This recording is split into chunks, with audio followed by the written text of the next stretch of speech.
नमस्कार दोस्तों, मैं पारस कुमार आज आप लोगों के लिए गणित पेडागोजी के मोस्ट इम्पोर्टेंट सिलेक्टेड 30 क्वेश्चन लेकर आया हूं, जो कि आपके एग्ज़ाम पैटर्न पर हैं, जिन्हें यदि आप पढ़ते हैं तो ये मेरी गारंटी है आपको यहां से एग्ज़ाम में क्वेश्चन देखने को अवश्य मिलेंगे। इसलिए आप सभी लोग इस वीडियो को कंप्लीट ज़रूर देखना। बिल्कुल नए पैटर्न पर सारे क्वेश्चन हैं। तो पहला क्वेश्चन क्या है? कक्षा 3 के विद्यार्थियों को संख्या पद्धति पढ़ाने का उद्देश्य है। संख्या पद्धति से मतलब क्या है? Number system. अब यहाँ पर है 4 ऑप्शन, बताना है यहाँ पर राइट आंसर क्या होगा। आप सभी लोग भी सारे क्वेश्चनों के आंसर देना। टाइम कम पड़े वीडियो को पोस्ट कर लेना, लेकिन आंसर जरूर देना। तो कक्षा 3 के विद्यार्थियों को संख्या पद्धति पढ़ाने का उद्देश्य होता है संख्याओं को सैकड़ा, दहाइयों और इकाइयों के समूह के रूप में देखना और स्थानीय मानों की सार्थकता को समझना। तो यहाँ पर ऑप्शन डी यहाँ पर राइट आंसर हमारा हो जाएगा। प्रश्न क्रमांक 2, भिन्न की इकाई से शिक्षक ने छात्रों को किन्हीं 5 भिन्नों की सूची बनाने के लिए कहा। यह प्रश्न संकेत करता है सोचने के उच्च स्तर को, विश्लेषणात्मक सोच को, त्रिविमीय या आकाशीय सोच को, या फिर सोचने के निम्न स्तर को। देखिए यहाँ पर शिक्षक ने कहा है किन्हीं 5 भिन्नों की सूची बनाने को, इसलिए यह सोचने के निम्न स्तर को संकेत करता है। ऑप्शन डी यहाँ पर राइट आंसर हो जाएगा। प्रश्न क्रमांक 3, एक बच्चा जिस अवस्था में सभी संबंधी संक्रियाओं को करने में सक्षम है तथा भिन्नों के संप्रत्यय की व्याख्या करने में सक्षम है, वह अवस्था कौन सी होती है? विभाजनात्मक समस्त अवस्था, संक्रियात्मक अवस्था, आरंभिक अवस्था, या फिर परिमाणात्मक अवस्था। तो यहाँ पर जो राइट आंसर हमारा है वो है संक्रियात्मक अवस्था। ओके, प्रश्न क्रमांक 4 पर आते हैं। वैदिक गणित आजकल विशेष रूप से प्राथमिक विद्यालय के बच्चों में बहुत लोकप्रिय होता जा रहा है। इसका प्रयोग निम्नलिखित में से किसके विकास या संवर्धन में होता है? तो देखिए जो वैदिक गणित है इसका प्रयोग होता है गणित में गणना के कौशल तथा गति के विकास में सहायक। ठीक है, तो ऑप्शन डी यहाँ पर हमारा साथियों राइट आंसर हो जाएगा। प्रश्न क्रमांक 5 पर आते हैं। और वीडियो पसंद आ रहा है साथियों वीडियो को लाइक अवश्य कर दें।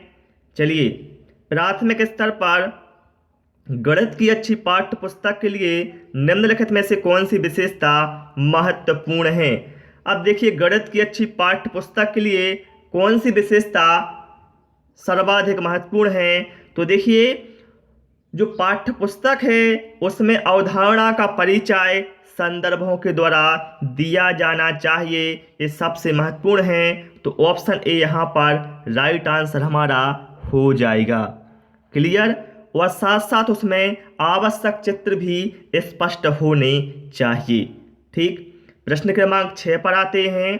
गणितीय संचार उल्लेख करता है, बताइए यहाँ पर राइट आंसर क्या होगा? तो गणितीय संचार उल्लेख करता है गणितीय विचारों को समाहित और संगठित करने की क्षमता। ये बिल्कुल नए पैटर्न पर क्वेश्चन हैं, जिस टाइप के क्वेश्चन अब एग्जाम में आने लगे हैं। गणित सीखने के संबंध में निम्नलिखित में से कौन सा कथन सत्य है? बताइए यहाँ पर राइट आंसर क्या होगा? गणित सीखने के लिए कठिन विषय है क्या? नहीं।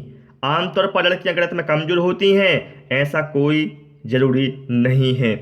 हर कोई गणित सीख सकता है। ये जो कथन है बिल्कुल सत्य है, हर कोई गणित सीख सकता है। ठीक, प्रश्न क्रमांक 8,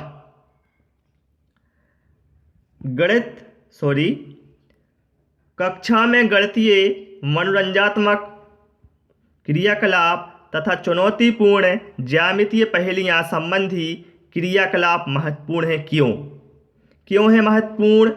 कक्षा में गणितीय मनोरंजनात्मक क्रियाकलाप और चुनौतीपूर्ण ज्यामितीय पहेलियां इसलिए महत्वपूर्ण हैं क्योंकि वे प्रत्येक शिक्षार्थी की स्थानिक व विश्लेषणात्मक योग्यता के संवर्धन में सहायक होती हैं। तो ऑप्शन डी यहाँ पर राइट आंसर हो जाएगा।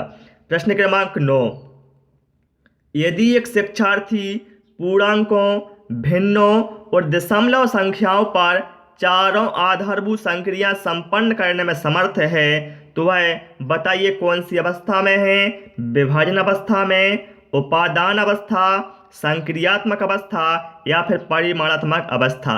देखिए यहाँ पर एक शब्द आया है चारों आधारभूत संक्रियाएं।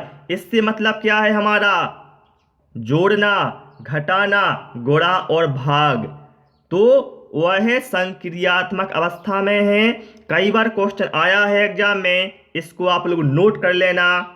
चलिए प्रश्न क्रमांक 10, एनसीएफ 2005 बल देता है, या हिंदी में कहें हम राष्ट्रीय पाठ्यचर्या रूपरेखा 2005 किस पर बल देती है?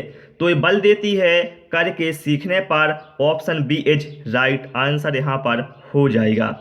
प्रश्न क्रमांक 11, गणित की पाठ्य पुस्तक में विभिन्न प्रकरणों में खंड अभ्यास को समय को समावेशित करने का उद्देश्य क्या होता है? यहाँ पर कहा गया है जो गणित की पाठ्य पुस्तक होती है उसके जो पाठ होता है तो उसके पीछे क्या होता है? खंड अभ्यास दिया होता है। इसको समावेशित करने का उद्देश्य होता क्या है? तो देखिए इसका उद्देश्य होता है कि विस्तृत अधिगम अवसर प्रदान करना। ऑप्शन डी यहाँ पर राइट आंसर हमारा हो जाएगा। प्रश्न क्रमांक 12, चौथी कक्षा के विद्यार्थियों के लिए अधिगम उद्देश्य दिया गया है। क्या दिया गया है? विद्यार्थी दशमलव वाली दो संख्याओं की जो कि दशमलव के 2 स्थान तक हैं को क्रम में रखने और उनकी तुलना करने की योग्यता रखता हो, यह अधिगम का उद्देश्य उल्लेख करता है। बताइए यहाँ पर राइट आंसर क्या होगा? आप सभी लोग भी सारे क्वेश्चनों के आंसर जरूर देते जाएं। तो यहाँ पर जो राइट आंसर हमारा है वो होगा सुव्यवस्थिता ध्येय, क्योंकि यहाँ पर कि एक शब्द आया है क्रम में रखना। क्रम में रखने से मतलब क्या है? संख्याओं को सुव्यवस्थित करना, और क्रम में रखने के लिए तुलना करने की योग्यता भी होनी चाहिए। तो इसलिए यहाँ पर राइट आंसर हमारा क्या हो जाएगा? Option C. क्लियर? प्रश्न क्रमांक 13, राष्ट्रीय पाठ्यचर्या रूपरेखा 2005 सिफारिश करता है कि प्राथमिक स्तर पर गणित की शिक्षा का केंद्र होना चाहिए। बताना यहाँ पर राइट आंसर क्या होगा?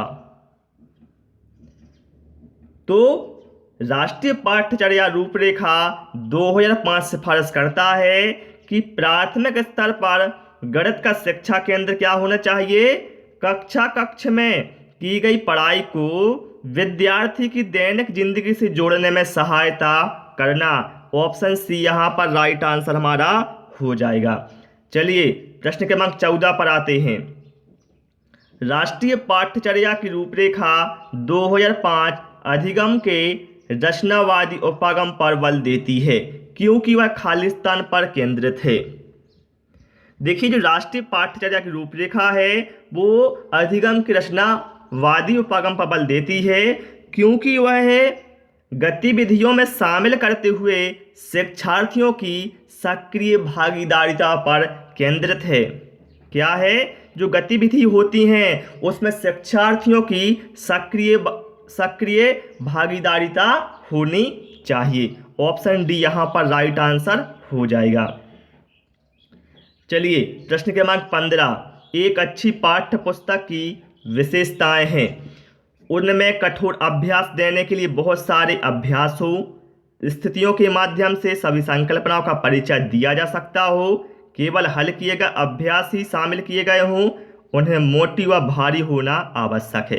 ये यहाँ पर 4 कथन हैं। उसके बाद यहाँ पर 4 ऑप्शन दिए गए हैं। बताना यहाँ पर 4 ऑप्शन में से क्या राइट होगा।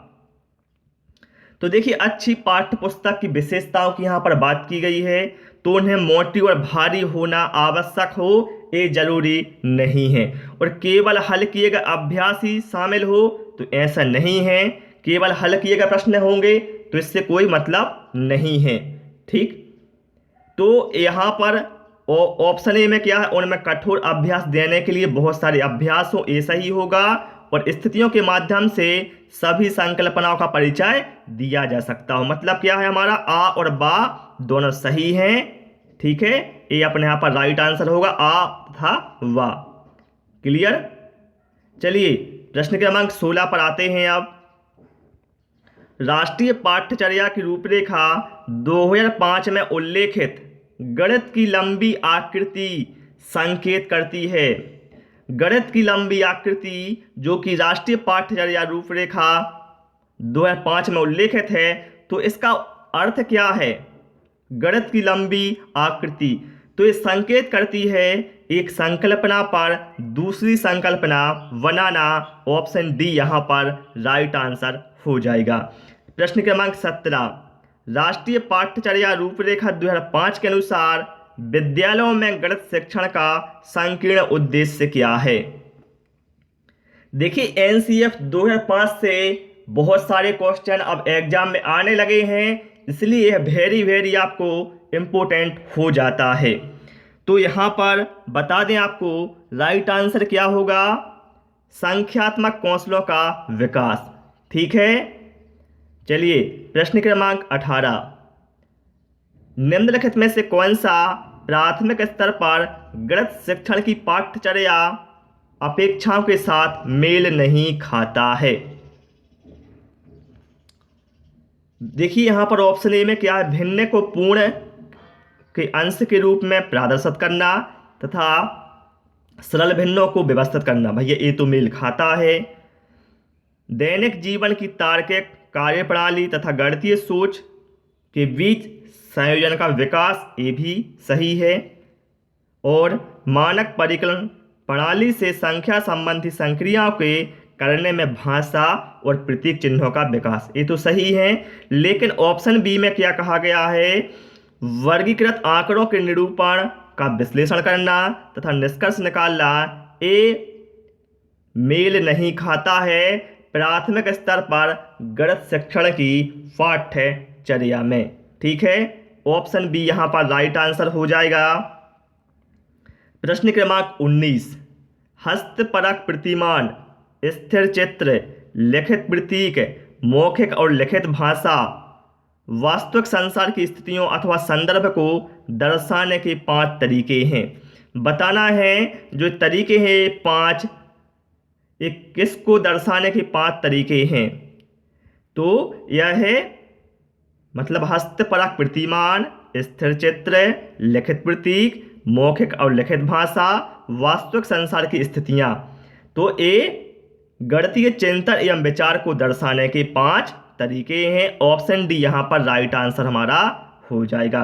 प्रश्न क्रमांक 20 पर आते हैं। राष्ट्रीय पाठ्यचर्या की रूपरेखा मतलब एनसीएफ 2005 के अनुसार प्राथमिक स्तर पर गणित शिक्षण का उद्देश्य निम्नलिखित में से कौन सा नहीं है?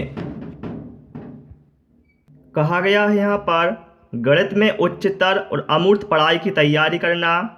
भैया ये उद्देश्य नहीं है प्राथमिक स्तर पर गणित शिक्षण का एनसीएफ 2005 के अनुसार, बल्कि एनसीएफ 2005 के अनुसार मुख्य उद्देश्य क्या होते हैं वो आप लोग सुन लो। ज्ञान को स्कूल के बाहरी जीवन से जोड़ा जाए, पढ़ाई को रटंत प्रणाली से मुक्त किया जाए, कक्ष को गतिविधियों से जोड़ा जाए, राष्ट्रीय मूल्यों के प्रति आश्वासन विद्यार्थी तैयार हो। तो देखिए यहाँ पर तर्कसंगत विचारों को प्रोत्साहित करना, ये भी सही होगा। और बच्चे की जिंदगी गणित को बच्ची के जिंदगी के अनुभवों का भाग बनाना और समस्या समाधान, समस्या प्रस्तुत करने के कौशलों को प्रोत्साहित करना, ये सही होंगे। लेकिन जो ऑप्शन ए में कहा गया है गणित में उच्चतर और अमूर्त पढ़ाई की तैयारी करना, ये नहीं होगा प्राथमिक स्तर पर गणित शिक्षण का उद्देश्य। प्रश्न क्रमांक 21 पर आते हैं। राष्ट्रीय पाठ्यचर्या की रूपरेखा एनसीएफ 2005 की अनुशंसा के अनुसार प्राथमिक विद्यालयों का गणित पाठ्यक्रम बताइए क्या होगा यहाँ पर राइट आंसर। तो एनसीएफ 2005 के अनुसार प्राथमिक विद्यालयों में जो गणित का पाठ्यक्रम है यह है छात्रों के प्रतिदिन के अनुभवों से संबंधित होना चाहिए। ऑप्शन डी यहाँ पर राइट आंसर हमारा हो जाएगा। प्रश्न क्रमांक 22, अनुपस्थिति रोकी जा सकती है। यदि छात्र कक्षा में अनुपस्थित रहता है तो इसकी अनुपस्थिति कैसे रोकी जा सकती है? अभिभावकों तथा माता पिता से संपर्क करके आप क्या करेंगे, उसके अभिभावक या माता पिता से संपर्क करेंगे और आप कारण जानने का प्रयास करेंगे कि आखिर वो विद्यालय क्यों नहीं आता है और उसका निराकरण करेंगे। ओके। प्रश्न क्रमांक 23, विकासशील मूल्यों में सफलता मुख्यतः निर्भर करती है सरकार पर, समाज पर, परिवार पर या फिर शिक्षक पर। तो यहाँ पर जो राइट आंसर हमारा है वो होगा शिक्षक पर। क्यों होगा? क्योंकि जो शिक्षक है जितनी सरलता से बुराइयों को दूर करके अच्छाइयों को भर सकता है, उतना ना समाज, ना परिवार और ना सरकार अच्छाइयों को भर सकती है। तो यहाँ पर राइट आंसर हमारा क्या है? Option D. और आपसे रिक्वेस्ट है, वीडियो अभी तक लाइक नहीं किया है, वीडियो को लाइक अवश्य कर दें। प्रश्न क्रमांक 24, इकाई योजना के प्रतिपादक कौन हैं? तो इकाई योजना के प्रतिपादक हैं हर्बर्ट। कौन है? हर्बर्ट। प्रश्न क्रमांक 25, गणित ज्ञान का निश्चित तथा ठोस आधार होता है, यह कथन गणित की किस प्रकृति की ओर इंगित करता है? देखिए, गणित कहा गया है गणित ज्ञान का निश्चित तथा ठोस आधार होता है, तो यह जो कथन है वो इंगित करता है कि गणित की प्रकृति कैसी है? तार्किक है। तो ऑप्शन सी यहाँ पर राइट आंसर हो जाएगा। प्रश्न क्रमांक 26, गणित की पाठ्य पुस्तक का आवश्यक अंग क्या होता है? तो देखिए, अवधारणा का स्पष्टीकरण सही है, अवधारणाओं की क्रमबद्धता ये भी सही है, और अवधारणा को व्यवहारिक जीवन से जोड़ना एक गणित की पाठ्य पुस्तक के आवश्यक अंग होते हैं। तो यहाँ पर राइट आंसर हमारा है वो होगा ऑप्शन डी, उपरोक्त सभी। प्रश्न क्रमांक 27, बच्चों में गोलाई की अवधारणा धीरे धीरे विकसित होती है, विशिष्टीकरण से, मूर्त से, अमूर्त से, व्यापीकरण से या कोई भी नहीं। देखिए, गोलाई ही नहीं बल्कि किसी भी आकृति की, आकार की अवधारणा बच्चों में विकसित कैसे होती है? तो मूर्त और अमूर्त पद्धति के द्वारा ही विकसित होती है, चाहे वो कोई भी आकृति हो, ऐसा नहीं कि गोल ही हो। ठीक। प्रश्न क्रमांक 28, अमूर्तता, विशिष्टीकरण एवं व्यापीकरण किस विषय की समझ बढ़ाने के लिए उपयोग किया जाता है? तो जो हमारा गणित विषय है इसकी समझ बढ़ाने के लिए अमूर्तता, विशिष्टीकरण तथा व्यापीकरण उपयोग किया जाता है। ऑप्शन डी यहाँ पर राइट आंसर हो जाएगा। अगला है, एल्गोरिदम बच्चों में नहीं विकसित कर सकते हैं रटना, तार्किकी समझ, सूत्र या फिर ज्ञान। तो एल्गोरिदम बच्चों में रटना विकसित नहीं कर सकते हैं, बल्कि सूत्र, तार्किकी समझ और ज्ञान विकसित कर सकते हैं एल्गोरिदम। चलिए, प्रश्न क्रमांक 3 जो कि हमारा लास्ट क्वेश्चन है, और इसके बाद आप लोग कमेंट करना आपने 30 में से कितने क्वेश्चन सही किए हैं। एक अच्छा गणितज्ञ होने के लिए खालिस्तान जरूरी है।